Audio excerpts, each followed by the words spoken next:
Hey, good day, good day, good day, good day, good day. Thank you for joining me. Just in case you're joining me for the very first time, I am your host, the real Bryant Gibbs. Listen, hit the like button, subscribe, share, support. To know more about my story, Google Bryant Gibbs and see who I am. Or see who I was. I hated the person that I once was. I love the person I am today.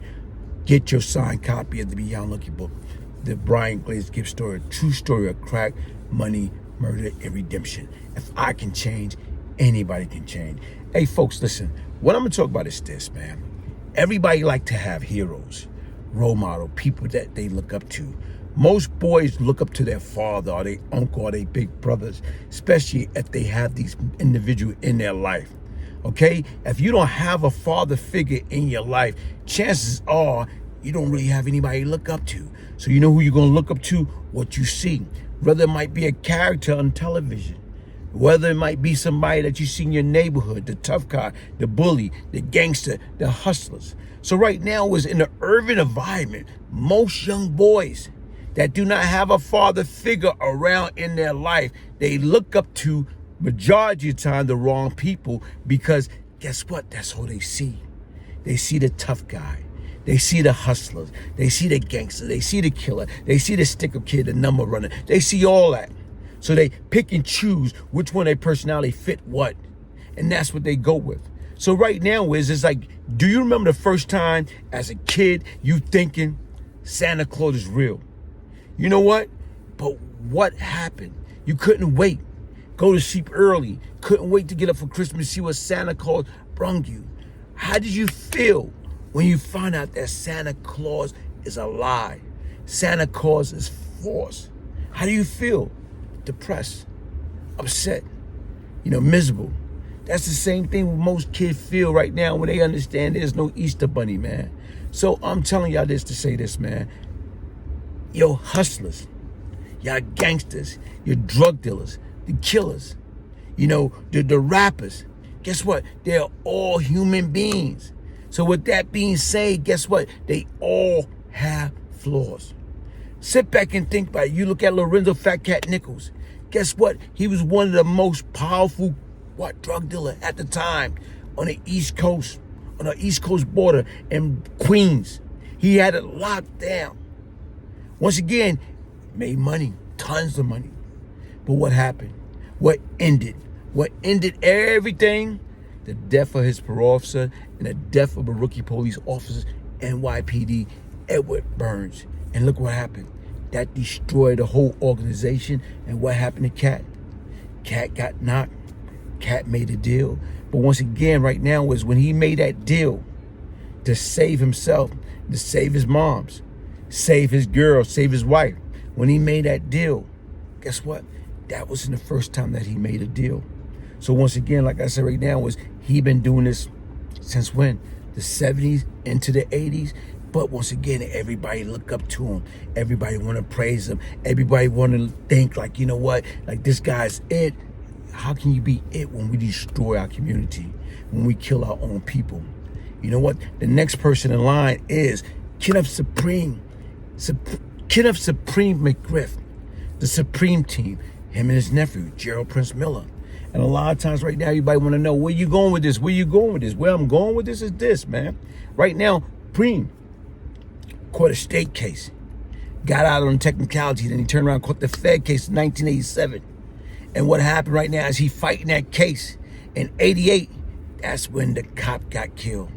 So once again, when we got our case and we got picked up in August of 88, what he decided to do, let me take a plea, let me get the hell out of here, because he didn't want to get wrapped up with that situation with the rookie police officer. He's already in jail. So he took his time and got the hell out of there. But as he was doing his time, his nephew came home, took over the Supreme Team. And a lot of stuff happened. Right now, a lot of stuff happened, allegedly. They was hustling, everybody know that. Somebody got dropped, everybody know that. And you know what happened is, here it is, Prince kept beating the state. And then all of a sudden, right now, he kept beating the state. Then the feds came along and snatched up the case. So when the feds snatched up the case, you know what they did? They go like this. They wanted to make sure like he didn't beat the case in the feds like he did in the state. So what they did was they went and visited Kenneth Supreme McGriff. Just before he was going to come home, they visited him. And they said, listen, you need to tell us everything that we need to know about your nephew. Otherwise, you're not going home. You're going to be on an indictment with him. Supreme. And like I said right now, folks, people don't want to hear it. Guess what? That man like, hey, I don't got nothing to do with that. And right now, it was under seal. It was under seal. So once again, you know everybody, where the paperwork at? Oh, that didn't happen. Yeah. The bottom line is he had a choice. He could have got out when he's supposed to get out. Right now is if he didn't make the deal with them and tell them what they need to know, guess what would have happened? He would have been up on that indictment, and chances are he would have got life too. Because always remember, it say the Supreme team, not Prince team. You know.